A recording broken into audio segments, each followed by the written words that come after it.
It's Saturday. No AEW, no, not yet. No WWE, no TNA, no Ring of Honor. I don't know what we're doing anymore. I'm tired, but I am excited to talk about Hog. So let's get into it. House of Glory. Uh-oh. Yes, boy! French toast is the exchange student that you have like a 3-week affair with. Like, we can see that you don't have pants on. Somebody hit somebody with a pie. Do something.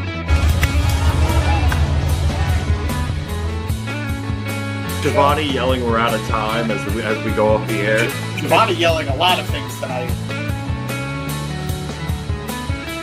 And welcome to the Mark It Down podcast.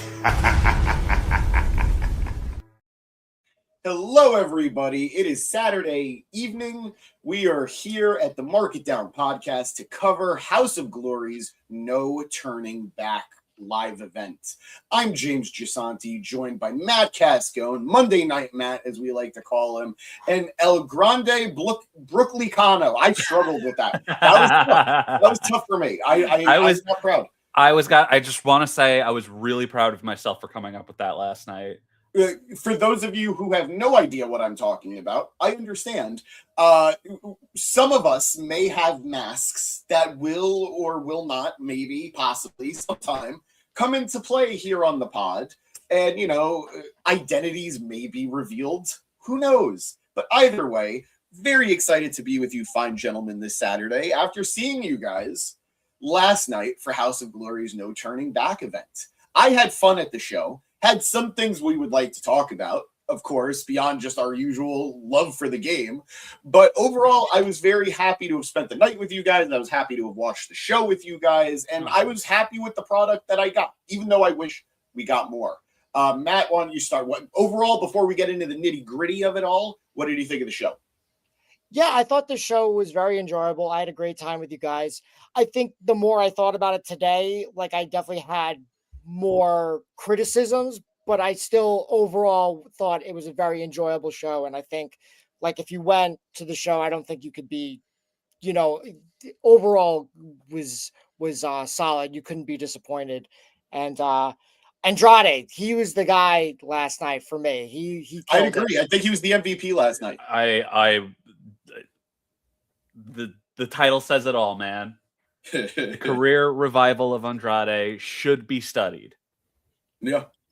No, it's so, before we get into the match of it all, for me personally, I started loving Andrade. I loved him in NXT. I saw so much potential in him. He gets to the main roster, and it's clear, they don't really have the best vision for him. And then, pandemic hits, blah, blah, blah. He jumps over to AEW, and I was excited for him there, but something really just didn't click, whether it was not knowing how to properly book him, not knowing him not being able to fully connect with the crowd, because no judgments, but he was struggling a little bit more with English back then, I think. So his promos weren't really always hitting, but he would drop the occasional funny line. It's just something wasn't really hitting. And then there was drama that happened back there. So he went back to WWE. Drama happened there. And then he came back to AEW. And I have been very hesitant to invest myself in him emotionally as a fan. I don't like dirty pool. I like to see guys, I'm not saying everybody needs to be a rah company man, but it was hard to see him doing all of these things. But since he's in AEW, it really does feel, beyond just on screen being freaking cool, it does feel like he's doing his best to sort of put his right foot forward backstage as well. And publicly as well. I mean, his social media game has been very fun, entertaining, and not, maybe it's some jabs here and there, but nothing that's poor sportsmanship, nothing too out of pocket. And I think it's great that he's doing stuff in Hog. I mean, he was initially supposed to have a match with Nick Nemeth at big events a couple months ago. there was the whole thing with like, okay, he can't be booked anywhere because he's still under contract with WWE or something like that. And it worked out to his benefit. He showed up in Hog at the end of a match and attacked Charles Mason. It's a big crowd affair. And then we got him in a great match tonight, which we'll go over in a bit. No, absolutely. Absolutely. So let's get into it. Let's start the show with, unfortunately, a little bit of a Band-Aid rip. Something that we're not really excited to talk about for a show that we really did enjoy. But I won't lie to you guys. It does bring a tickle to my soul. It makes my heart grow 3 sizes bigger. I may have to go to the doctor for it, to talk about how much I don't like this man, JD from NY. Fully acknowledge he is a much bigger entity in this realm than we are. He's got a much bigger platform than we have, and he has certainly used that platform to violate and disrupt everywhere he goes.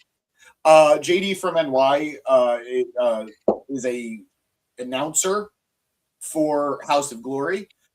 He pays House of Glory to do commentary for them, and he has somewhat of a reputation for not being super popular with certain wrestlers because of how he handles himself on Twitter. And typically when certain AEW talent come to House of Glory shows, they've made it clear they don't want to work a show where he's involved. So we've had an influx of AEW talent joining House of Glory in the last few months, whether it be Ricochet, Mercedes Moné. Hell, this show was AEW-ified from top to bottom. So we haven't seen a lot of JD from NY. But as soon as I walked in the building, I clocked this man. I was not happy about it, but I didn't want to make a big deal about it. I very much not liking him. But Hog, for some reason, maybe he paid them a little extra this month, they gave him a few minutes in the ring to, I guess, speak to the crowd, announce his return. And I have to say, I am proud of this audience. Matt, I am proud of you. Nick, I am proud. Nick, you weren't quite there for I showed up about 15 minutes late, and I missed this whole segment. But hearing about it, I felt your support emotionally. Yeah. Like Dragon Ball, you were Goku behind me as I was shooting the Kamehameha of hate at this man. We booed him mercilessly. We told him to be very politely. We told him to be quiet. Maybe some other words were used that I'm not at the liberty to say for another 3 minutes or so. That way we don't have to worry about monetization. But very politely, we told him to be quiet. And I'd say we said it very loudly, to the point that I don't think anybody could hear what he was saying on the mic. I couldn't pick up a word. Matt, I don't know if you could. I couldn't. I watched some of the video back, and it is hard to hear what he's saying. I guess they just kind of like, again, maybe that he's paying them good money, and they're like, oh, we can't turn this down, but maybe we should try and clear the air to try and just move forward and not have anyone too hung up about this. But it didn't work.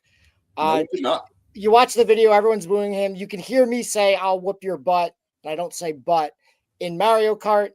And again, I didn't even know who this guy was. You've told me a couple times, and I'm just like, who's this clown? And you're like, oh, he says racial slurs while playing Mario Kart. And I'm like, I still don't know him, but like... That was like enough said. That's all I need to hear. That's all I need to hear. Fuck this guy. I'm a minute too early, but it's fine. I'm like, don't, I'm on board. Okay, so we got to comment.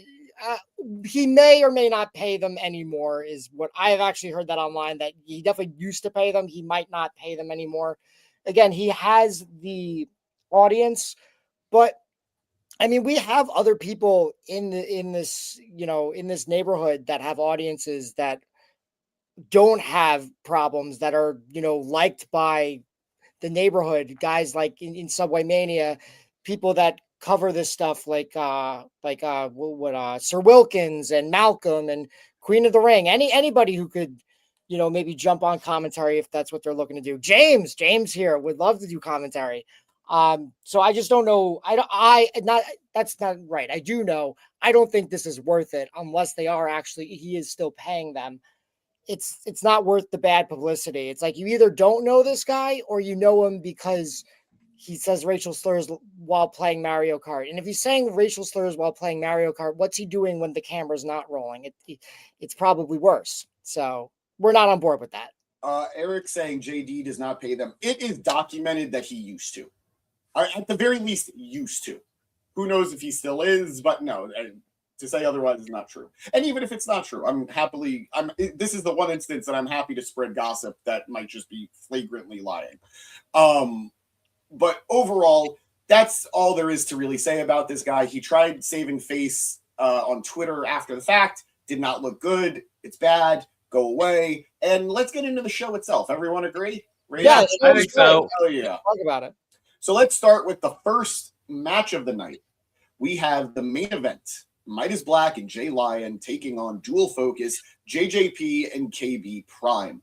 Now, bias aside, we got to be honest, guys. We are buddies with main event. You know, we love our circus act. We love the greatest show on earth, the main event. But we have to be respectable journalists. If I had glasses on, I'd push them up to really indicate my integrity. I thought this was a fun matchup. I think the last few months, the last few HOG shows, we've seen that unfortunately the main events have been somewhat on a downswing. They've been losing a few of their matches more than I think they've ever lost previously. And they are looking for a big win. They were looking for a big win. And I believe what was a rematch against Dual Focus here. It was a rematch. We had gotten this match once. I think the last time main event wrestled at Hog in Jamaica, Queens. Yes. So I was definitely intrigued. I'm like, this is a straight up rematch. Are we going to have the same result? What's going on here? And I think the story we got was very compelling, and we're going to get into it as we continue reviewing. I think so too. Before we get into the nitty gritty of the match, I'll just give you the spoilers of it all. The finish comes with a little bit of controversy, as I'm sorry, I can't tell you which member of Dual Focus off the top of my head accidentally ripped off Jay Lyon's mask in the middle of a tussle. Lyon's mask goes flying. There is a very clear effort from everybody to get the mask back on Lyon, who's covering his face. He's on the mat. The referee's trying to help him. The wrestler who pulled the mask off is trying to put it back on him as well. And it's at this point that Midas Black comes from behind. Maybe there's some dispute about this. Midas Black goes for a low blow. I mean, he definitely hit the low blow, whether it was intentional or not. Who's to say? Midas Black tells us it wasn't intentional. We were there on the scene asking Midas and Lyon what happened. Midas says he doesn't know what anybody's talking about. After the low blow, alleged low blow, Midas and Lyon go for their tag finish. One of their tag finishes, which is an assisted sunset flip moonsault. 1, 2, 3, and we get our first main event win in quite some time.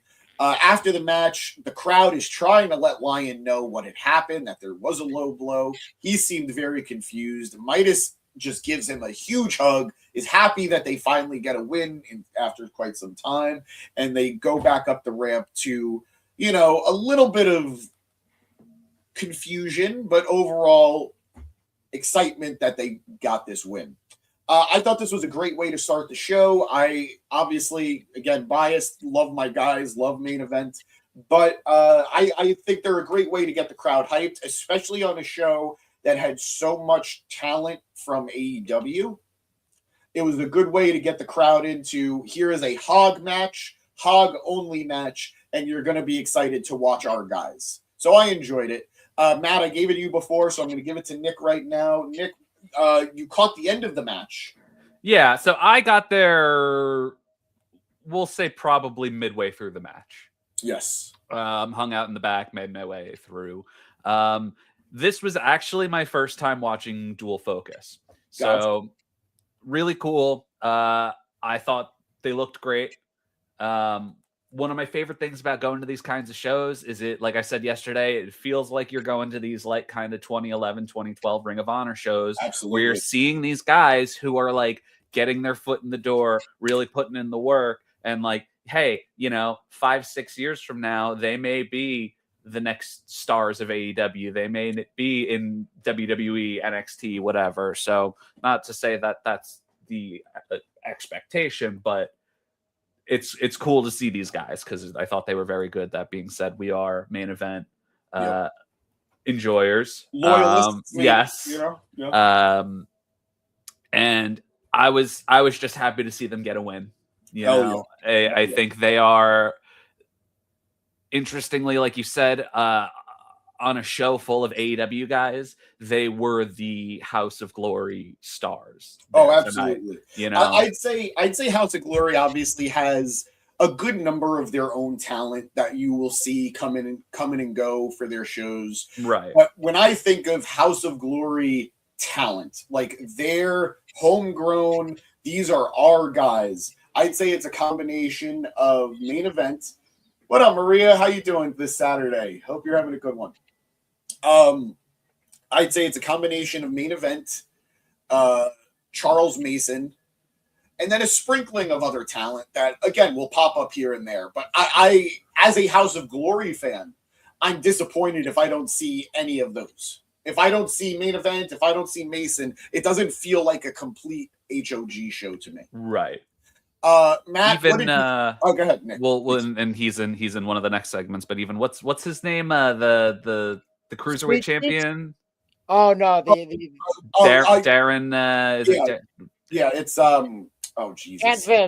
Yeah, it's Darren Richardson. Yes. Darren Richardson. Yes. Yeah. He's another guy that like had no idea who he was. He's been on, I think, every single House of Glory show I've been to. Yeah. And he's had that championship. So same thing. Their opponent for that night, Joey Silver. He's another House of Glory guy. When I think of House of Glory, I think of Sweet Cheeks. And if I don't get Sweet Cheeks, it doesn't feel like a complete House of Glory show. So was really happy that we got this match. Was really happy with the storyline that develops, because with Hog, they don't have a weekly show. They've upped the amount of shows they will do in a year and in a month in particular, especially because now they're traveling a little bit more. But their ability to storytell comes from either social media or just show to show.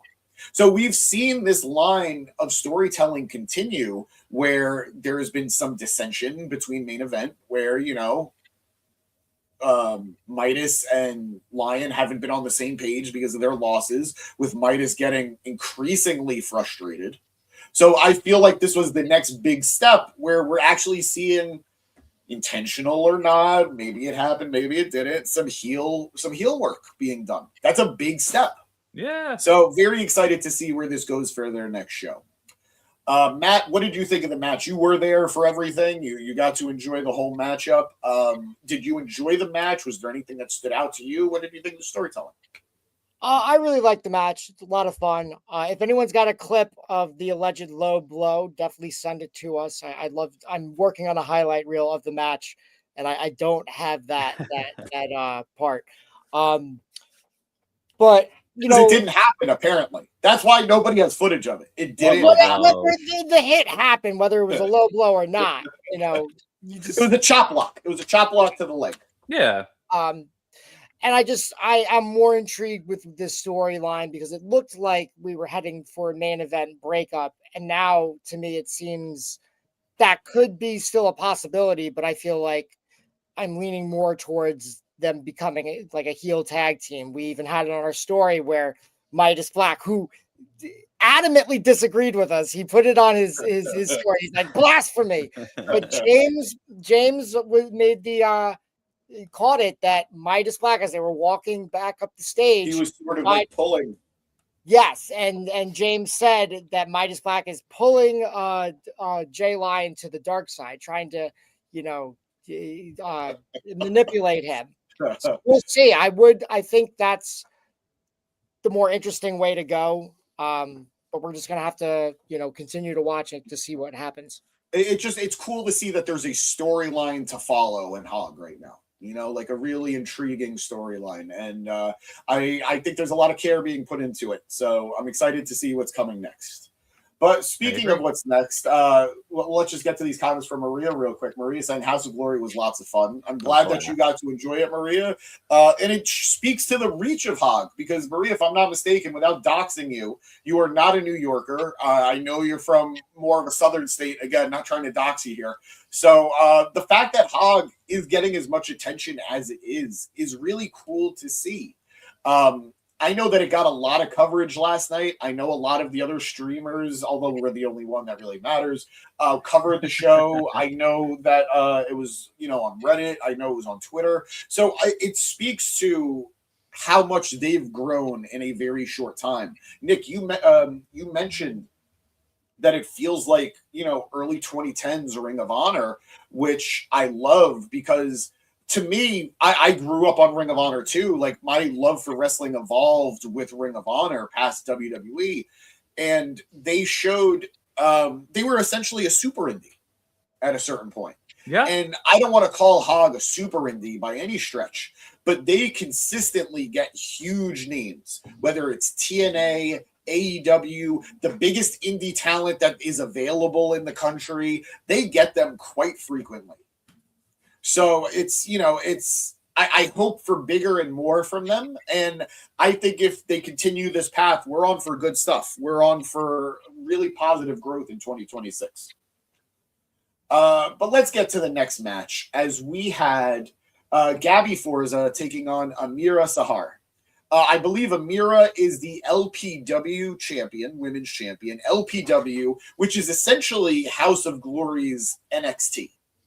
It's sort of their developmental for, before you could kind of graduate to being on a Hog show. Interesting. And I was curious about that too, because I was wondering, hey, like, why does this girl have her random indie belt with her? Yeah. That's not for this promotion. Yeah. Like, I know they will do it sometimes, but it's the first time I've ever seen anyone show up with, like, I don't know what else. I think one of the big things to note for last night was, unfortunately, we didn't have the House of Glory Women's Champion. We didn't have Shotzi Blackheart.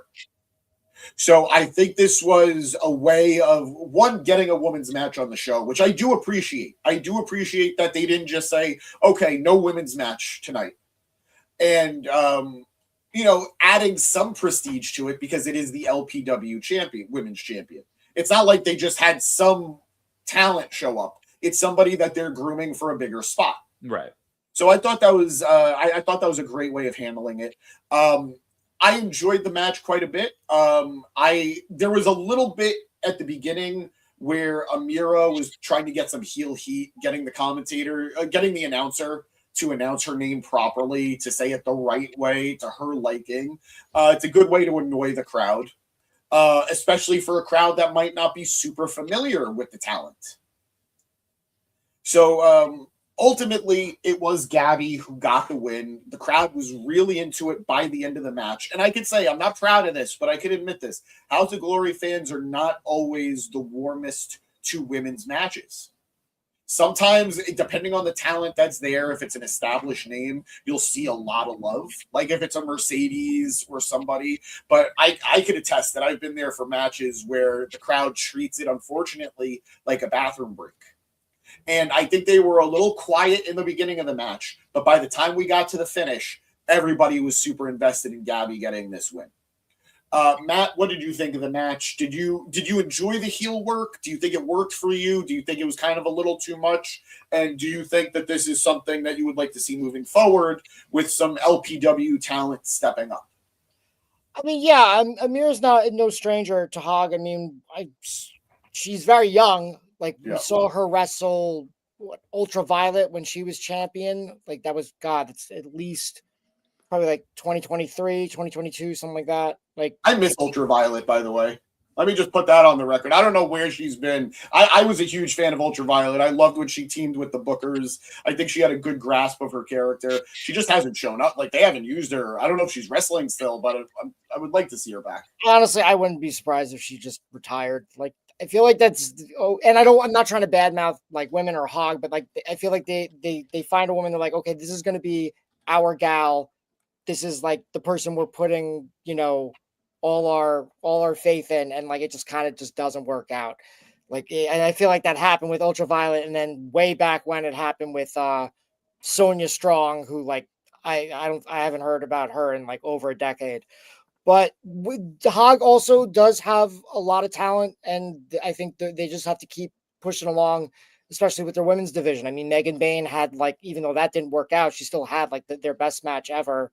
In my opinion, across, and Amira, like I said, she's very young, but she's been doing this for a few years. I don't know if I really buy her as a heel. Like, I think she might be better off as like a baby face, like, like, oh, I love wrestling. I'm very young. Like, I'm going to go out there and give it my best. Like, what's not to like about that? We saw it with Ultraviolet years ago, and I thought it worked out then.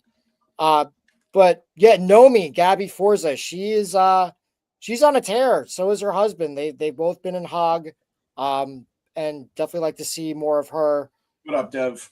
They could do a mixed tag, Gabby Forza and Bear Bronson versus another mixed tag. So, is that who that is? Yes. So this is actually my first time seeing either of these girls wrestle. I wasn't quite familiar with either of them. Gabby Forza I had maybe heard of in passing, but like you said, it started off a little slow, but by the end of that match, I was fully invested in the girls. I love the girls. Yep. Big fan of the girls. No judgments if you didn't. I love girls. It's 2026. As long as it's not Lena Dunham's show, I don't blame you. Yeah. Yeah, but Gabby Forza, she's from Creator Pro, and so is Bear Bronson, but they have been showing up in HOG. We just missed Gabby Forza at the last the Superpower Slam show. They were the she was in the pre-show match, and we just missed that. Okay. But she showed up during the match itself for Bear. Yes, she showed up in her husband's match later in the night, so we did get to see her. Yeah. So overall, I like this. It would have been nice to have Shotzi there, but I think this was a nice substitute. And as somebody who's obviously gotten very invested in Hog over the years, it's very tempting for me to want to dive in deeper and watch some LPW stuff. So this is a good sort of gateway for me. So let's see. Look at it. Let's see. I only have so many days that I'm available to go to wrestling shows. Speaking of Ultraviolet, we have this comment. That was a good one, Maria. Yeah, I think there was potential for the show, for the movie. That's what I'm going to say. I think there is potential. We're going to move on to our next match. As we talked about him before, Sweet Cheeks, Joey Silver, took on Diamond Virago. So we had some intergender wrestling here on the show, something that I don't think we've ever really gotten at Hog before. I think the only time I could remember is maybe, and I don't even know if it happened at Hog, Mason versus Masha. Was that a Hog show or was that a GCW? I think it's happened at both. Okay. Might be JCW or JCW, whatever. Yeah. But so the story here is that Joey Silver is after Darren Richardson, who is their champion, their cruiserweight champion. He wants a shot at the title, and I think he feels he has to get through Diamond to get to Darren. They are a power couple in House of Glory. They are very clearly not above bending the rules to get a win, as Richardson coming off of a very hot feud with Amazing Red. Coming out on top of that feud, getting the win, thanks to help from Diamond Virago. So Silver here going after Virago.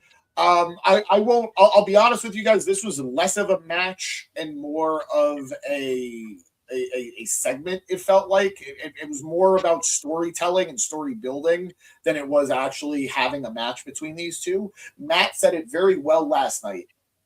It felt like they wouldn't commit to having the intergender match. It felt like they weren't super comfortable doing it. And it played that way sort of in kayfabe and legit, where Silver, the character, didn't look like he was okay with actually hurting her or doing moves to her or doing anything to her. And every time he would attempt to, she would cower, she would hide. There was lots of shenanigans as Richardson tried getting involved, then he got ejected. The real crux of everything coming with Sombra, House of Glory Sombra, getting involved, attacking Silver while the ref wasn't looking. Ultimately, the match ends in DQ after Richardson comes back, hits him with like this prop cake. And the ref sees it, gives the DQ, and then the beatdown continues where they just continue to beat down Sweet Cheeks. I don't know if this DQ win guarantees now he's going to get the title shot against Richardson. I think that'll be a fun matchup between the two. Joey Silver, Sweet Cheeks is a very capable talent beyond the fun, silly gimmick. And Richardson has proven himself well as a heel champion. So I think that's something to look forward to when they run that match. Nick, what did you think of it? I don't want to say I was let down, but I was hoping for a little more. I think so. In these situations, it's tricky, right? Because we're now kind of coming into out of this this world of like there's no intergender matches. For a long time it was this like frowned upon, don't do it. But now they're kind of starting to happen a lot more in a lot of indie promotions. Yeah. I think if you're going to advertise an intergender match, you got to give the people a little more than just this, like, oh, she cowered, she didn't get hurt. Like it was a very safe booking decision. Now, I like it from a story perspective if it means that, okay, Joey Silver's going to go on, he's going to challenge for the championship. Maybe he wins the championship. Darren Richardson's been champion for well over a year now. Maybe, he won it in that, was it the ladder match? And that was that was December of last year or something like that. March, whatever. Yeah. I'll look it up when he went. Or December of 2024, whatever it was. It was at least like a scramble match. Ringo Loco was the last champion before him. He had it for a while. So maybe that's what it leads to. Maybe now if I'm sorry, what's his name again? Darren. No, the other guy. Sweet Cheeks. No, the third guy. Sombra. Yes, there we go. Third time's a charm. Maybe Sombra and Darren are starting some sort of new faction. I can see maybe Sweet Cheeks and Red teaming up to take them on. I think Sweet Cheeks taking the title off of him and then maybe pushing the two of them into the tag division would be an interesting decision. So that way, at least it gives them some credibility as a unit. Yeah. There's a lot that they can do there, but I think with the match overall, it was a little disappointing. And I'm not advocating for hitting girls, but like it was a little disappointing that she didn't take a bump. Yeah, no, I agree. I think it feels like they're building. He's probably going to hit a move on her in the match when he wins the title. Yes. But I agree. At least a super kick or something, Yeah. Lollipop to the mouth. Mm-hmm. It's coming. We had a bet going on last night. What was the over-under on lollipops in the match? And I had the over. The line was 1.5. I had over. I thought we were going to hit 2. But we got 0 last night. Yeah. So it was a bit except for whatever candy they were throwing at the crowd, but I don't think violently. Yeah. Very violently. He was pegging them. Matt, I mean, with the candy. Yeah. Matt, what did you think of the match, and what did you think of the story? So intergender matches can be tough, and I think they're especially tough if, like, the girl is the bad guy and the good guy, the good guy is the guy, and also the fact that we're in Jamaica, Queens, and we got Diamond, who's I assume Hispanic or Latina or whatever, and you got Sweet Cheeks. He's a white Jewish guy, it's not great optics. You could definitely, it's a hairy situation. You get into some trouble. They played it safe, which I'm fine with, but I would have shaved it down to half the time. And this is a super nitpick, but I'm going to say it. Like, it was hard to watch Diamond every time she left the ring because girl could not she looked lost in the ring. Like she could not roll out of the ring. Like she's tiny. That's the thing. She's tiny, and it's hard to just quickly get out of a ring. I get what you're saying. Struggled every single time. And I'm like, this girl is talented. Like, like I was surprised. I was genuinely surprised, like how lost she looked doing that.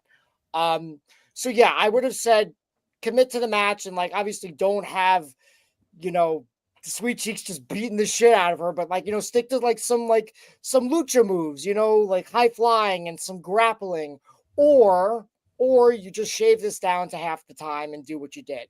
So, yeah, I'd agree. This could have gone a little quicker. This match in particular could have gone with a little less time. Also, God, don't tell me I know. Okay, so one of our followers, Crit's Ringside Chat, he's been a little what's the word? He's had some criticism for HOG with all their number one contenders. If I'm not mistaken, I know he definitely did win a number one contenders match, Sweet Cheeks. Yeah. I don't think they've actually followed up on that. And it's not the first time they've done that. Like me, typically, I follow the HOG shows that are in New York. So if something happens outside of New York, like I'm probably not going to know that, like, oh, that guy cashed in his number one contendership in Philly. But I think Sweet Cheeks is yet to get that title match. And honestly, I don't see him beating Darren. Sweet Cheeks has already been, the Cruiserweight champion. Maybe he was not the one, Sweet Cheeks. Maybe he was the last one, not Gringo Loco. But like recently, Sweet Cheeks has been the Cruiserweight champion. So I did look it up, by the way. Was it Monty? Hold on. Montekia had it a while before that. Okay. Richardson won the title in December of 2024. Yes, it was the Hardy Boys show. Yeah. So it's well over a year at this point. Well, not well. It's like a year and change at this point of being champion. So I get what you're saying. I don't know that it's a guarantee that Silver doesn't win it because on one hand, he is I don't want to say he's a draw for Hog, but he is a very popular act within Hog. So I wouldn't be shocked to see him have a title just because you put your gold on your bigger acts, and he's absolutely one of their bigger acts. Unless they have somebody else waiting in the wings, I don't know who does take the title off of Richardson. And again, they've done a good job of building him up, getting 2 wins over Amazing Red when you're not a guy coming in for a show like Swerve or somebody else. Like, that's a big deal for Hog. Like, that's a big deal for those shows. Like, they did that to establish him. So unless they have somebody really big that they plan on putting the title on and, surprising us with, I feel like Silver is their best bet. Like, I'm not going to say no to Montekia doing it. I'm sure they could heat somebody else up. But he is absolutely, I think, of their homegrowns, their biggest name to do it. Let's go to the comments real quick. Maria is saying, yes, she is a woman herself, but it doesn't matter. She needs to get knocked out by one of these dudes. It's coming. It's coming. It was weird how much they avoided it in this match, but it's absolutely coming. As I can say with my whole chest, this wasn't even the worst intergender match of 2026. That honor goes to TNA. Mara Sade versus Ryan Nemeth. The first one was bad. The rematch was great. The rematch was much, much better. But the first match was rough. Like, I have never been uncomfortable watching an intergender match. This match was just like, you have the bad guy just bullying the good girl and then still cheating to win at the end. It's like, why did we do this? This felt like a humiliation ritual. But either way, I'm sure this story will continue. And to Matt's point, I do think we are going to see Silver going for that title. And I think that's why we have this storyline right now. It is to build off him being the number one contender. And he was trying to, I guess, take out some of Richardson's help before going for the match. But now he has to deal with Sombra. So we'll see how that goes. Hopefully it'll happen in New York, whether it's Long Island or in Jamaica. We then go to an open challenge as we had Angel. Do you guys know how to say his last name? Jaquez. I don't know these guys. I am very familiar with Idris Jackson. The guy has more than earned my respect in House of Glory. You were there for this match, Nick. It was the Hardy Boys show where he wrestled Sombra in the cage match. Yes. And that was actually a very good match. It was an incredible match, and I can vouch for this as someone who was backstage at that show. Idris came back a bloodied mess. And legit, this is not hyperbole. This is not me trying to sell a story. Scalp was hanging as he's walking by. They had the EMTs gluing this guy up backstage, and he was selling it like an absolute pro. So Idris Jackson has absolutely earned my respect. He is often accompanied by his manager, Dr. Hillary P. Wisdom, who is a regular at Hog for sometimes being on commentary, sometimes just being a heel manager. So they issued this open challenge, and we knew a day or two before who was answering it, but the show still played it as a little bit of a surprise. It was Private Party. Private Party, who recently made their return back to AEW. I'm proud of us on that one.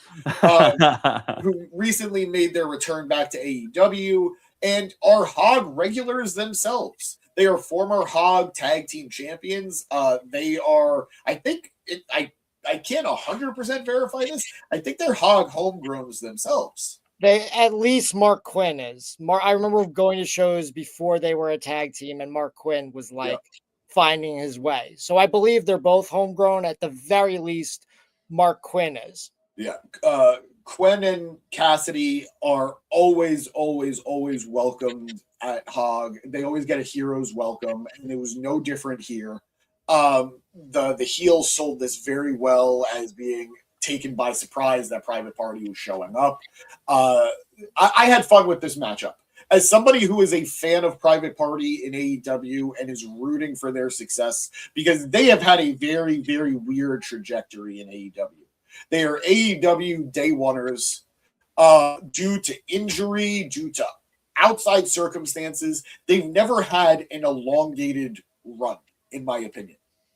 They've never had a real run as a tag team and having true success. They are, and I say this as they are former AEW tag team champions. But even that, I think, got interrupted by stuff like the Death Rider storyline. Really, kind of like it didn't allow them. Like they won the titles after the Death Rider stuff, but then things just fell apart. So I am rooting for their success, and to see them on these shows, it feels like, at the very least, even if it's them getting warm-ups in, it's just cool to see them doing well. And Quinn looks jacked. The man got big. Like, I remember him being very skinny, and now, like, somebody was joking last night. This Mark Quinn looks like he ate old Mark Quinn. So I'm really excited for to have them back and to see them operating on hopefully another level. Finish of the match coming with Private Party getting the win after their tag finish. I enjoyed the matchup. I was happy to see them. We're going to talk about what happened after the match, after we just briefly talk about what we thought of the match. Matt, what did you think of it? Match was fine. I'm glad they're giving Idris Elba something to do. Or no, Idris Jackson. Thank you. I got it right the second time, right? Because I do like him, and I did really like his rivalry with La Sombra. You know, the tag team thing seems to be like a nice. It's something different for him, and I think he could succeed in that. And not that he couldn't succeed as a singles guy, but like he had been losing a bit as a singles guy. So like, okay, let's try something different. You know, maybe he'll get some wins. And if he has to lose, he doesn't necessarily have to be the one that's getting pinned or submitted, you know? So he gets to save face. No, I like that too. And I don't know if I was talking about it with you last night or just in general. It was he's a great talent, and Hog's singles divisions are pretty stacked.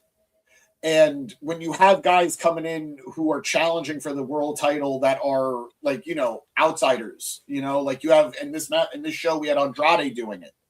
And then you have your crown jewel champion going against outsiders, because we had that too, where Zilla took on MJF. It's hard to get a shot and get a run as a singles guy in Hog unless you are the top of the indies or somebody coming in. So I think that the move to the tag division is smart for Idris, because their tag division needs some bolstering. They often bring people in. They often bring teams in from other indie companies. Main Event is pretty much their only like homegrown team right now. So I think this could be a really good move for Jackson. And I'm not clamoring for him to win the tag titles right now, but I'm open to where this team can go. Nick, what did you think of it?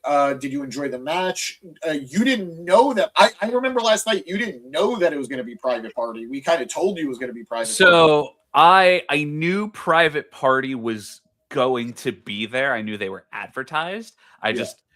I wasn't sure if they advertised them. Are they still going to be this mystery team, or did they advertise them so that they could go, oh, hey, guys, we have another surprise for you? Yeah. Which, I get that. I should have put, 2 and 2 together. But regardless, always happy to see Private Party.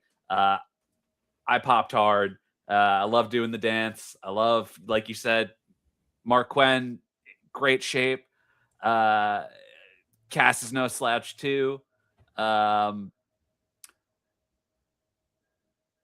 What's interesting is, and kind of circling back to how I was saying, this kind of reminds me of like old Ring of Honor. And I know I'm probably, there were a couple points in this show where I was like, oh, you know what? That kind of reminds me of this. So the manager guy, Hillary P. Wisdom. Yes. Gives me like Crazy Truth Martini vibes. I scream at him every single time. And it's like, wow, this is so cool to like go to this like new. And I don't want to say new. I've been going to House of Glory shows for probably about a little over a year now. But it's cool to like come in and see these guys and these just the homegrown talent and I had seen Idris Jackson a couple of times. Yeah. And he sold me on that cage match. I thought it was a great match. I agree that the tag division definitely needs some ramping up, which is why I also think that the Sombra and Darren Richardson tag team switch could be fun. Could be a good, injection into that division as well. But yeah, good match. Always happy to see Private Party. Oh, yeah. I don't know if that's a new finisher that they used. It felt new. It felt new. It wasn't their gin and juice. Yes, it was some sort of backpack stunner thing, but looked cool. Absolutely. I'm a fan. I love when I'm a big fan of tag team wrestlers or tag teams that have multiple finishes, because I think it could play into both of their strengths. Like right now, like for years, I was used to the Hardys twist of fate into the Swanton. That's their tag finish. And then that turned into, now they're doing the neck breaker into the twist of fate into the neck breaker, which I think is a brilliant way of making sure Jeff doesn't always have to hit the Swanton. And for guys that are in their like late 40s and early 50s, are probably not looking to add bumps to their card. Yes. Yeah, no, absolutely. Absolutely. So like, again, I remember the Dudleys, they had the 3D and then they had the Dudley, it was basically like the tower drop that they would do where Buck would hold them and then Devon would hit I mean, that too. That was a, yes. They were doing the like, sort of like a doomsday device kind of thing. Yeah. So I'm always a fan of it. I would love to see them if this was them testing it out before a Dynamite coming up. I think we got an inside scoop as to what we could expect. So that's fun. Breaking news. Yep, we'll see. We'll see. You heard it here first. Yep. But good matchup, and yeah, like I said, just rooting for them. Just rooting for quite possibly all of these people. And you're making me wonder, what the hell happened to Truth Martini? I think about that all of the time. Yeah. So Go ahead, Matt. apparently, Yeah. he got neck surgery, and it's just Oh. crazy because it's like this guy's a manager. Like, yes, he is a trained professional wrestler, but like, I don't think he was doing that much in the way of matches. And like, Yeah. he'd take bumps from time to time as like a manager, but it wasn't like he was doing full matches. But regardless, he had neck surgery. I know that, and I don't know anything after that. I hope he's doing well. I hope he's in good spirits. There's no reason for me to think this, but like, I hope he wasn't canceled or anything like that. You know, I haven't heard anything negative about him. I just haven't heard anything about him. Like, It's you like telling he me just that the left neck the surgery business. was news to me. that's what I heard. I don't have a source on that, but that, like, the person who told me that seemed fairly confident. Like, oh Yeah. yes, he had like neck surgery. So Interesting. shout out to Truth Martini. Hope he's doing Yeah. well. The Book of Truth. The Book of Truth. You remember that? Yes. Yeah. Apparently, it was whole a lot of science hoopla. textbook. Wait, what was that, Matt? Apparently, it was a science textbook. You're breaking kayfabe, bro. And Nick, I absolutely had a Matt Taven shirt that said hoopla, and then on the back it said "Take your pants off." Wow, classic. Oh, you have no idea. I am a Matt Taven truther.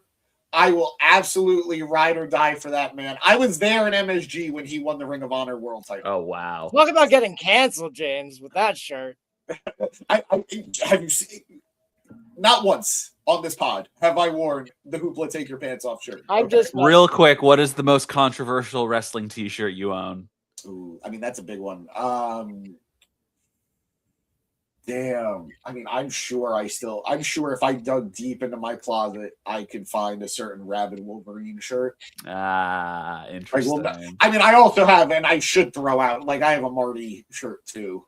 Oh yeah. Basically, anybody who, like, it's not that I'm still rooting for these guys. I just am notorious for not throwing out Hoarding. t-shirts. Yeah, Yeah. I mean, hey, let's not dive. Well, no, yeah, you spend money on it. Like it is. But I it is what still it have a is. Chase Owens shirt, and I think that'd be controversial even if he wasn't a creep. It's just Chase Owens. Like, who's got a Chase Owens shirt? Right. Who bought the Yeah. Chase Owens shirt? You're the count of the, like, you're one of the 3 sales Exactly. that Hot Topic made on Chase Owens. The gang's all here. I didn't have it, but I remember I had a friend who had a Rude Boy Riley T-shirt, and he's immediately like, "All right, gotta get rid of this. Anybody want this because it's going in the trash." I think I Nick, still what about have you? my NXT Austin Aries T-shirt. All right, I know I still have it, and you know why I know I still have it? Because it was the only WWE shirt that ever came. Had a V-neck, yes, And it it's was like- so good, Right? It was so good. I was like, I went to it was Takeover Brooklyn 2, I think. Yeah, And I show up. I had a choice. I was like, I can either get this like Aleister Black T-shirt. He just debuted. Big fan of him. Or Austin Aries. He's Yep. got this cool V-neck. I really like it. Should have got the Aleister Black I T-shirt. gotta look but Matt, are you looking up the shirt? Yes. Yeah, it's a fine enough design. Like, it's cool. It was Yeah. very like on brand for the time. Everyone Yeah. was getting these like. But it was such a nice V too. It wasn't like a deep V. It was like perfect. Yeah, it was a rounded V. But Oh, it looked yeah. really nice. You really have to look at it. Like if you're just like scrolling, like you wouldn't notice it's a V-neck. Yeah, but oh man, But, what a guy! Yeah, What a guy! the downfall. Never seen a guy who fumbled his own shot worse. But anyway, Anyway, he's not on Yeah. House of Glory, so I guarantee if we dig deep enough, he's absolutely wrestled for them before. But we'll see. Can't be worse than that's that. another episode. Exactly. All right, let's go on to one of our 2 main events of the show. House of Glory World Championship was on the line as champion Charles Mason defended against Andrade El Idolo. Now, I think I know I speak for Matt. I don't know if I speak for Nick on this one. We were both kind of disappointed because I have very few dream matches left in professional wrestling. There are a handful. And one of them for me is genuinely, I would love to see Charles Mason have a feud and a match with MJF. So when MJF was announced for the show, I was like, I'm finally getting it. I'm not getting it in AEW, but I will take it happily here in House of Glory. And then the Andrade match was announced instead. And I was still cool with it. You know, like I understand that there's probably some level of politics about this where they weren't going to have the AEW champion on the show losing. And I'm not surprised that they didn't want the House of Glory champion to lose either. And they probably wanted to make sure at least one of their main events had a real finish. So I had a feeling there'd be some level of fuckery. And we got it. We got it in both matches, but at least we got a finish in one of the matches. So I really enjoyed this matchup. Mason played the heel, as he always does, as he is meant to do, very, very well. Andrade playing babyface a little bit. You know, I mean, as much as I guess he could. He's continuing his bit with the going to the front row and there being a lovely lady who wants to take a selfie with him, and, you know, getting to spend time with him. Andrade loves the girls. He does. Andrade is a man of the girls, just like we are. Again, just hashtag not Lena Dunham. Whatever about her as a person. I just hated the show. At one point, Mason, as Andrade is with the girl in the corner, Mason just rocks her, I think, with a big boot. I think he was going for Andrade, but like he hits her instead and then showed absolutely no remorse. It was such a great spot. Andrade and Mason continuing the action on the inside, eventually fighting their way back to the outside. Andrade gets in the ring. Mason refuses to get in the ring, and he retains his championship via countout. Now, I get it. Andrade is a big talent for them. He probably is not coming into these indie shows looking to take a loss. But maybe then don't book the match against the House of Glory champion. I thought the action we got was very good. I had been a longtime fan of Mason. I'm loving the new look. I thought it was cool when he used to wrestle in like the dress outfit. You know, like the button-down shirt, the dress pants. But I do think this is a great look for him. I think the ring gear is good. I think he's really worked on his body, working out in the gym. I don't think he ever looked bad, but he definitely has the body of a world champion for them right now, I think, and he looks good. And he knows how to play his character. He's biting. He's attacking fans. There was one great bit, and we are getting the footage of this. He's walking down the ramp. He grabs a sign from one person on the right, rips it up, and then just wrecks these kids on the left with it. Just absolutely shoots the sign into their faces. It was beautiful. I'm not typically a fan of when a wrestler touches a fan because it feels so one-sided. And I feel like it's so risky and it's so cheap. But this was just too funny to not laugh at. And the kids were fine and they loved it. Nobody got paper cuts, thank God. Nobody. If Brody Lee was here, it'd be a different story. But like, no, everybody was safe. It was well done. So really fun matchup. I wish the finish played out a little bit differently, despite understanding it. Who wants it first? Matt, Nick. Which of you young bucks wants it?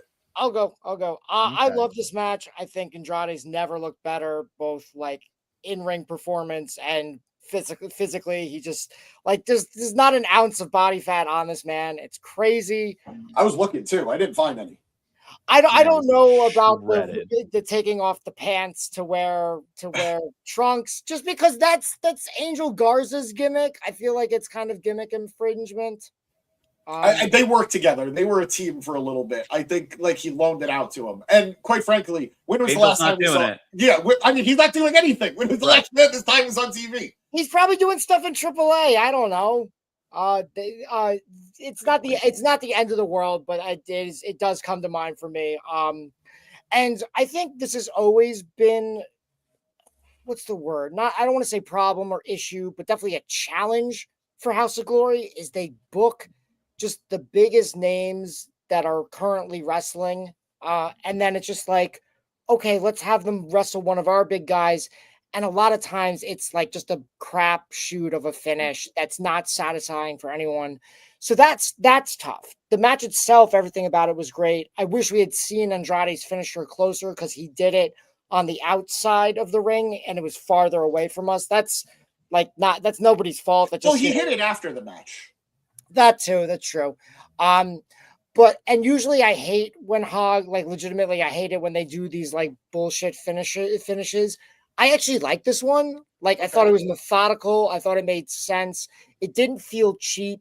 It felt like a way of just like, oh wow, like Charles Mason was smart on that, and like, but still, fuck him. I hate him for doing it, and like that's how we should feel because he's a slimy asshole. And also the whole him changing gear, I think, was definitely the right move.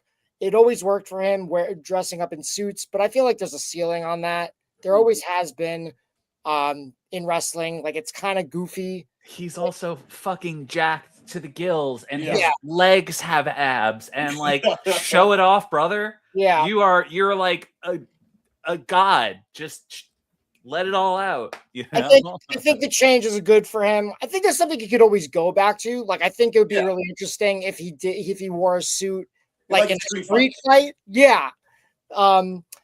But it kind of reminds me of Low Key. He was like wrestling in the Hitman suit, and he only did that for so long. Again, there's always a ceiling, and I think we reached it. And I think this is just a good evolution, the next step forward for Charles Mason. And really love this match. Really want to see Andrade win a title in AEW this year.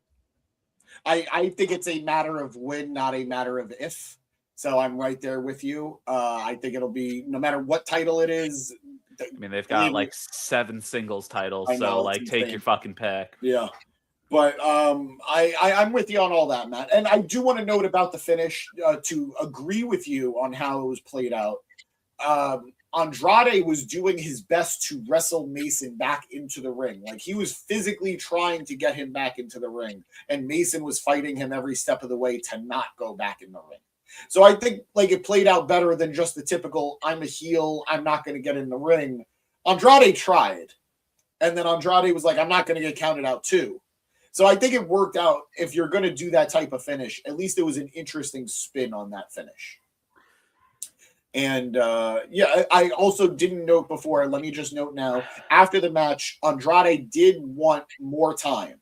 He got on the mic. He said, let's go another 5 minutes. Mason turned him down, but runs into the ring, tries to attack him with the belt. Andrade is able to counter it, and he hits his finish because Matt wanted to see it, and he did get it. He got his finish in the middle of the ring, and we got a nice pose of Andrade holding the House of Glory title.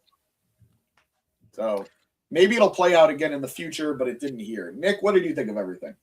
So I think it's something that they'll definitely circle back to. I don't think this is the last time we're going to see Mason and Andrade lock up. I'm sure that's something that they can book for future shows.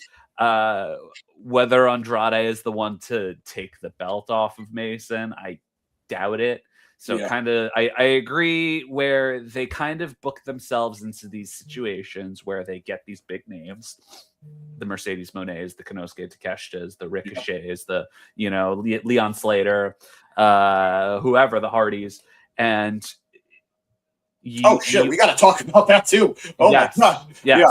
But we'll talk about it once we finish here. So, interestingly enough, like, I do agree in a way that I think that the finish that they went with this time was a smart decision. I would say it kind of makes me like, all right, Andrade, he's trying to get himself counted out. You can just like get in and get out of the ring and you break the count.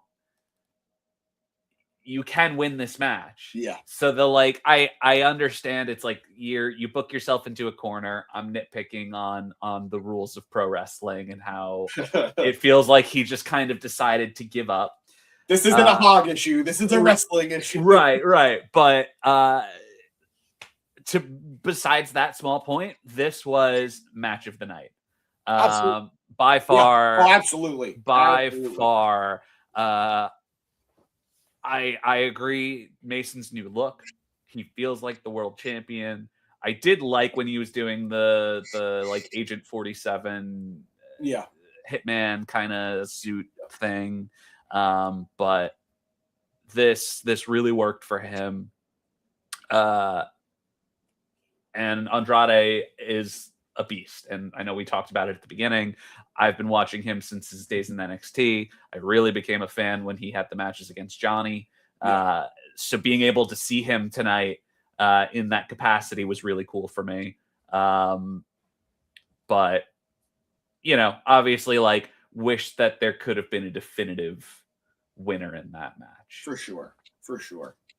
And maybe they'll run it back one day. I do think that their characters sort of lend themselves to one another. I don't think it works as well as it would have with MJF, but I do think, you know, Andrade is a what's the word I'm looking for here? An upper class man himself. Yeah. But we'll see. Time will tell on that one. But let's go back really quickly. My bad, everybody. This is on me. After the Private Party Open Challenge win, Isaiah gets on the mic and he says, "We're back. We're happy to be back. You know, we came back after a year of just watching people, being ready to go. And now we are here and we are ready to go." He says, "It doesn't matter what company you're from, what champions you are. We're coming for you. We want the gold."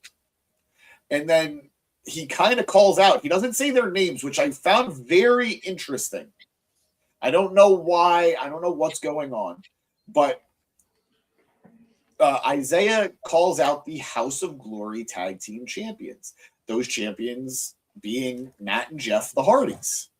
Now, obviously, Private Party and the Hardys have a long history, particularly Isaiah having been part of House Hardy at one point. Mark too, but Isaiah definitely more time with them. Brothers A. They had a lovely, like, it felt like the Hardys were doing everything they could to sort of pass the torch on to Private Party in one way or another.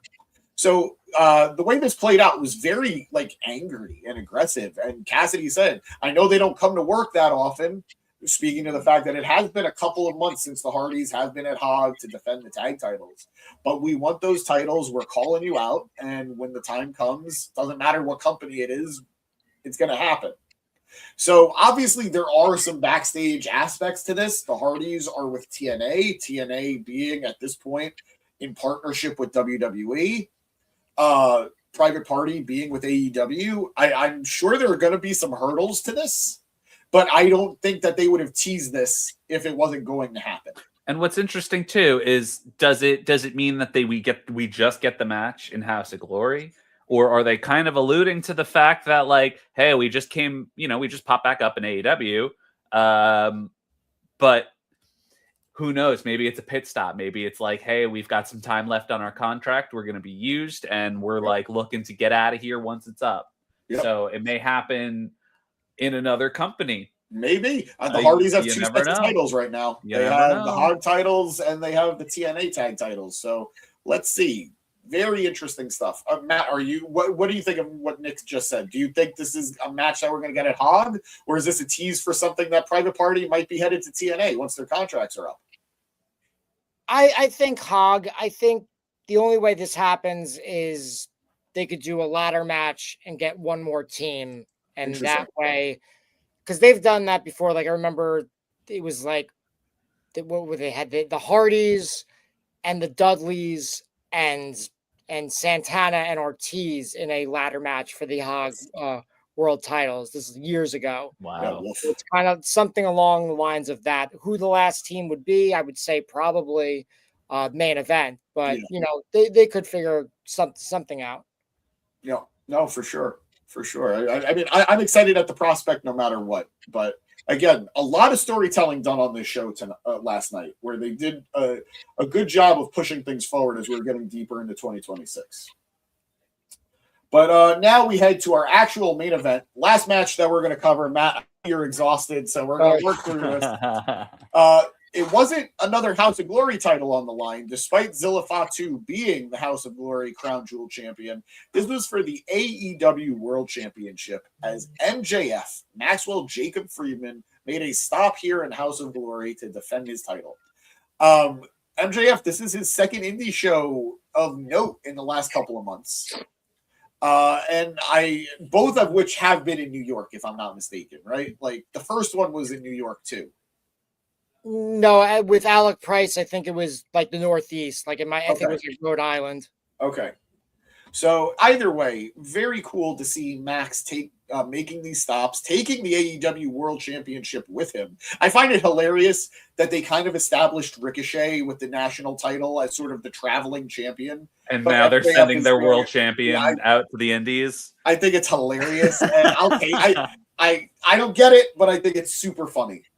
And this was quite possibly an unexpected major league match. Zilla Fatu, who is still unsigned, he is not with any of the majors yet. He's obviously there was lots of expectations for him to go to WWE. He's done some work for TNA, but he's still unsigned.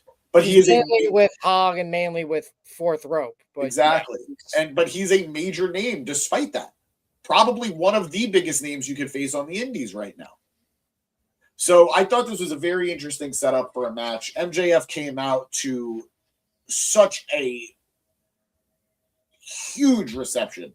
Hog always does a good job of getting a crowd. I cannot remember the last time they were this jam-packed, that they had to add tickets for general admission. Sold out. Yeah. What did they say? It was 2,000 people, 2,500, something like that.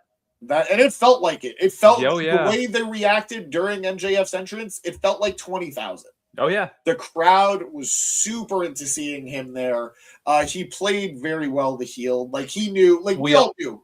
Go ahead. We should also mention that he did come out to a different theme song. Yes.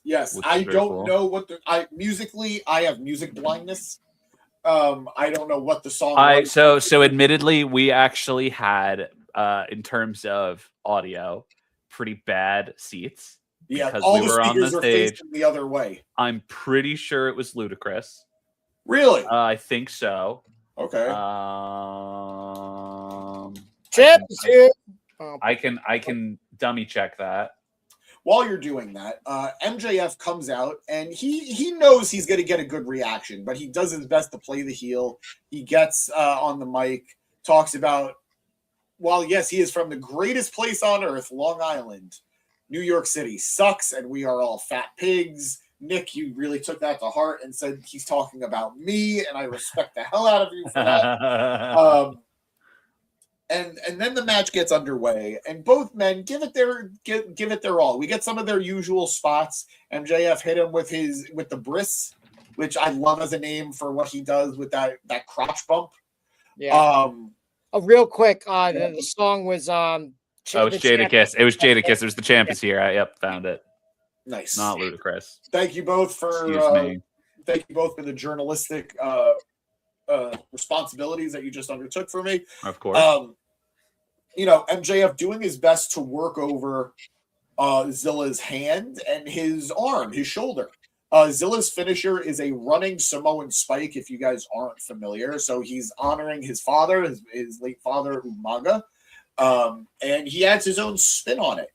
Both men going back and forth for a little bit before the referee takes a bump, and out comes a masked mystery man. And now, before you guys think it's Grayson Waller, I promise you it wasn't.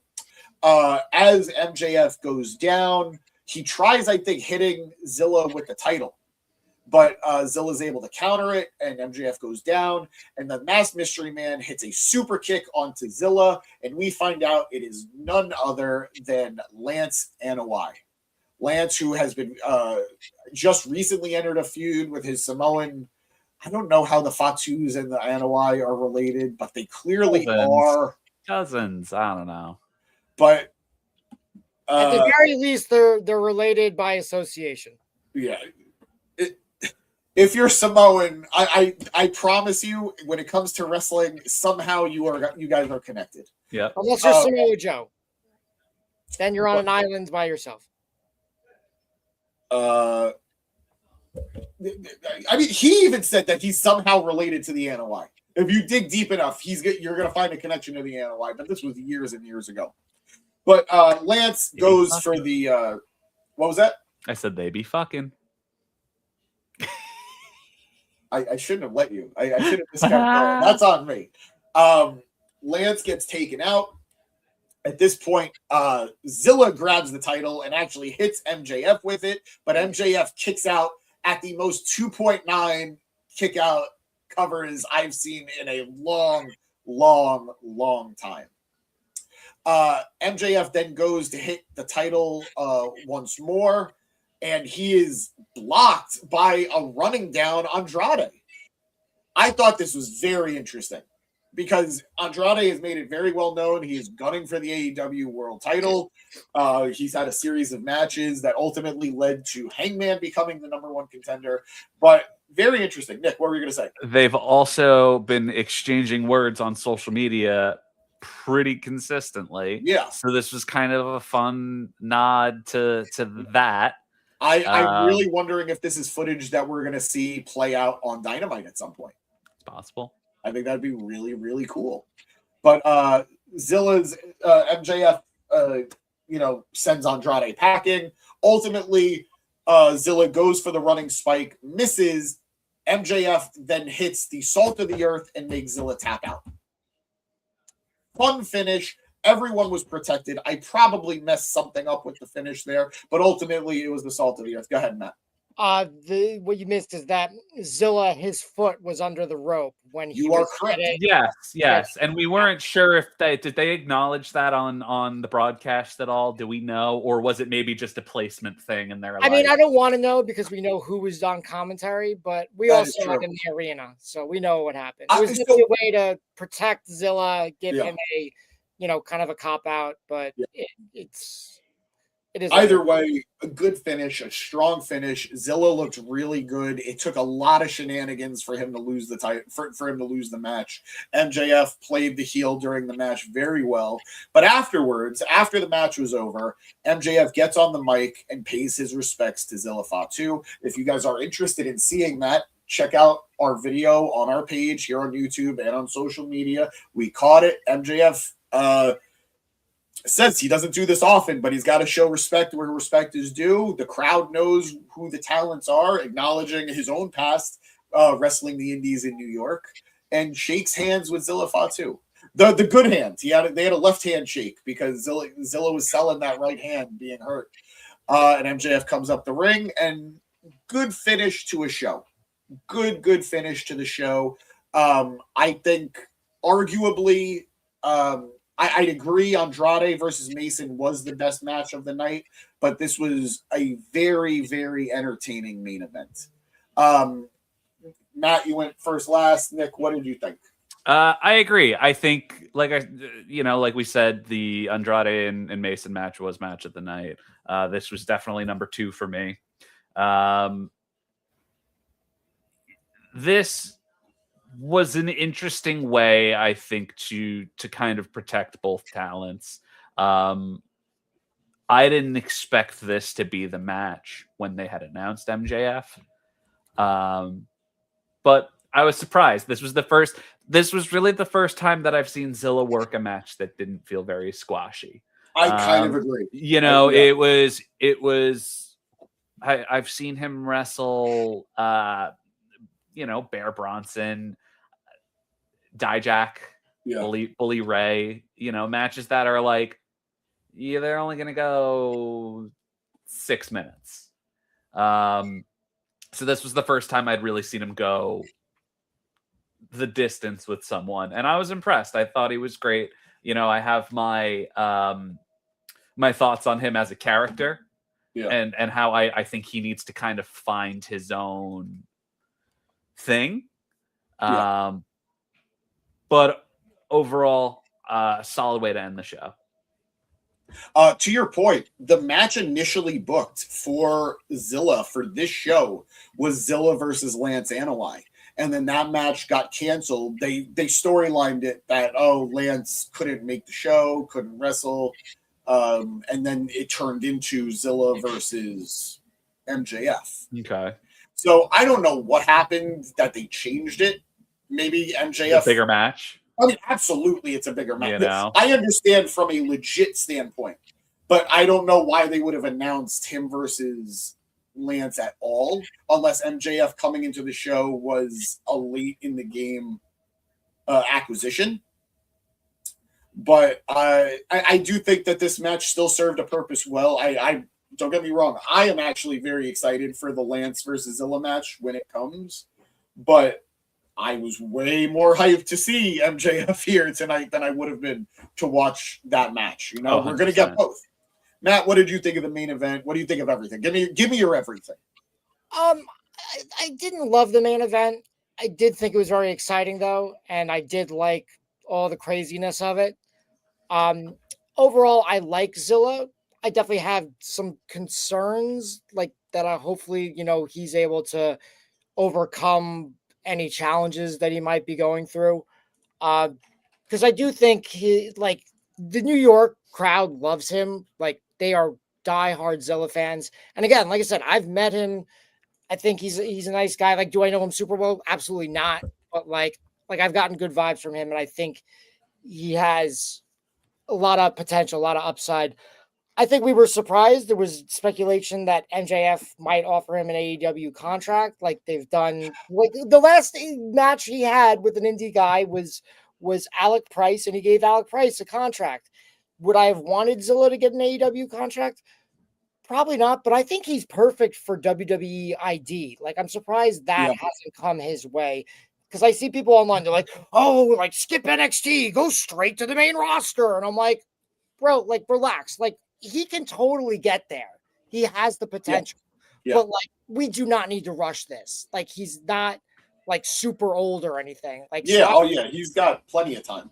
Yeah, I would like to see in 2026, Zilla, hoping him well, continued success, stay out of trouble, and I'm hoping that WWE ID will come his way. Let me also say Zilla's only 26. Yeah, he's young. Not even that he's not super old. He's young. There is plenty of I'm supporting what you're saying, Matt, that there's plenty of time for him to develop. There's plenty of time to put him through the system the right way without rushing it. So I completely agree with you on all accounts. And I really didn't know what age he was, but that's what I would have guessed. I would have said like mid-20s. Yeah. But overall, I thought this was a great show and like really a great way for them to start off 2026 at home. This was their first show in 2026 at the NYC Arena in Jamaica. No, 100%. And we were talking about this before we went on the air. We are so happy for Hogg's growth, and I love going to the NYC Arena. It feels like home for Hogg, like you just said. But we're seeing them now go to these other venues. We're seeing them go across the country, whether it's California or Philly or Orlando, Chicago. And now they're going to be running a big show in March in Long Island. And it's amazing to see. It's amazing to see. But it's still nice that they come back to the NYC Arena as like they're all reliable. I will happily attend every show that I'm available for whenever they're. It's their Hammerstein. Exactly. Last thing I want to say about the main event and Zilla and everything, and with that, love his new entrance. Yeah, love his new entrance. Yeah. It's a great way to get the crowd hyped. Mm-hmm. I'm pretty sure he wouldn't be able to use that on a main roster, because that was absolutely. Licensed music, but for an indie show, incredible, absolutely incredible. So just very well done there. And I did need to run one last stat by you guys playing into both this match and the private party match with their criticism of the Hardys. The Hardys wrestled Hogg back in December, so it really hasn't been that long, and it was against Zilla and Lance. For the tag titles. Yeah. So I was there for it. So I don't even know what. And they only won the tag titles back in October, was it? That's a great question. It wasn't. They won the titles against the main event, and then they defended them at the following show that they did at the NYC Arena. I think it was October or September, because I think it was early October. It was around Bound for Glory, and they had just won the NXT titles as well. Yes. So. Yeah. October 10th, 2025. They won the tag titles in a winner-take-all match. They went on a very brief belt collector run. Yeah. And private party, they goofed me. They got me going. They made me believe them. I was getting mad at them. But no. Where are these gums? But it made me think because I remember, like, I'm invested in the Lance and Zilla stuff. I called that Lance was going to betray Zilla. You And I did. remember being there for it. So I don't know why I got bamboozled, but Maybe because we didn't see the typical Hardy win. Like, we didn't see, like, the Swanton. It was like, I guess Zilla just got effed up, and then they just did a basic move. They did their new finish. They did the twist of fate into the neck breaker. Yes. But yeah, look, all things said, I really enjoyed my time last night at Hog. I really, really I wish the show got to be a little bit longer. We understand the logistics of it. The arena had another event booked afterwards, so they probably couldn't go too long. But we got like a 2.5 hour show. It was solid, yeah. We got to meet Andrade. We got to see MJF. Nick, you weren't with us when we met Andrade. I apologize, but I will like superimpose you into the picture. Okay. Lots of top talent. I'm looking forward to what's next. Their next New York show, March, for the big event. They've already got Sammy Guevara booked against Amazing Red. And I think they have another big match that they just booked as well. So, they announced the Acclaimed are going to be there. So, Hog running wild right now. Their only miss of the night, their only strikeout of the night had to do with a guy with very shitty initials. But other than that, I very much enjoyed myself, and I look forward to the next time we could all go. To wrap up soon, any last thoughts you guys want to talk about the show? Nick, Matt, go for it. Support indie wrestling. It's great. Woo! Absolutely. Go to your local indie, you nerds. Have fun. Get drunk. Spend some money. Yeah, go buy a bucket of Corona. Yell at some wrestlers. Very affordable. Very affordable. See some of the stars of the future.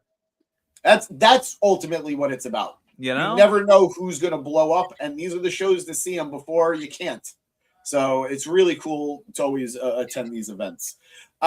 Just to give you guys the usual rub, we are going to be back. Who knows? Matt sometimes covers Monday Night Raw. We will see how that goes for this week. Don't know. Not trying to put any pressure on you there. Oh, I put thoughts on. That's funny. We will be back Wednesday for Dynamite. I don't know if the guys are going to be filming Grap Chat or Graps and Grievances tomorrow because of the weather. I am by no means putting any pressure on them to do it. I hope you guys all know up here in the Northeast, we're supposed to get rocked by snow, apparently. So everybody stay safe, stay warm. And yeah, I will be doing Gympact on Thursday. And I don't know if we have any shows coming up to attend. March, we might be going back to House of Glory. I know Monday Night Raw and NXT will be at MSG. Don't know what we're attending there. And wait, Raw's going to be at MSG too, not just NXT? Okay. They are hyping up NXT because I think their ticket sales haven't been great. Yeah. But for Raw, they don't even have to. They're just going to be at MSG. So as far as shows, I believe NYWC, their biggest show of the year, Psycho Circus, is in 2 weeks. So that's coming up. Maybe I'll go to that. We'll see. And, we're always covering things that are going on. Like we just saw Heels Have Eyes, the West Side Gun, show. It had a premiere in New York City a couple weeks ago. We got Fanatics Fest coming up. I don't know if you guys, anybody was doing Tops. The Tops had an event tonight. All over the country of people like ripping open baseball cards. They had WWE superstars, none in New York, but I get it. It's because Fanatics Fest is right around the corner. We'll definitely be doing a Fanatics Fest giveaway. That was the bag. I'll fill it up with some Fanatics stuff when we get closer to that event to hype it up. So yeah, if we're not going to wrestling events, like wrestling shows, wrestling matches, we're going to related events that have stuff to do with that. And if you guys have any content you want to see us do, let us know. I know somebody, not putting any pressure, is a very big video game guy. That's always up in the air. I am just not smart enough to figure out how to do these card openings, and nobody seems to be able to help me. But I have when I tell you, I'm running out of space for all the boxes of cards that I have right now.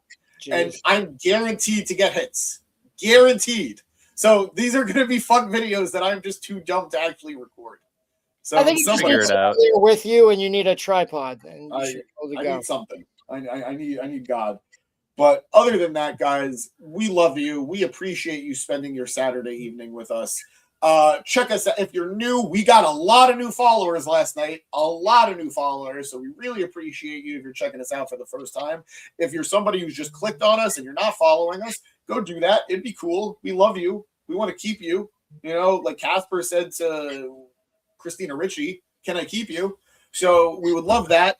If you're one of our regulars, we appreciate it. You guys know how much you mean to us, whether you're Maria or somebody else, not Eric. Check us out on social media too. Go check us out. Facebook, Instagram, X, TikTok, Blue Sky. We're everywhere. Everywhere. So go check us out. In the meantime, I'm James Gisanti. That's Matt Cascone. I'm going to get this. And that is El Grande Brooklynano. Boom, baby. I did it. I am amazing. Have a great evening. See you soon. Watch wrestling. Watch indie wrestling. Watch Bye. it all.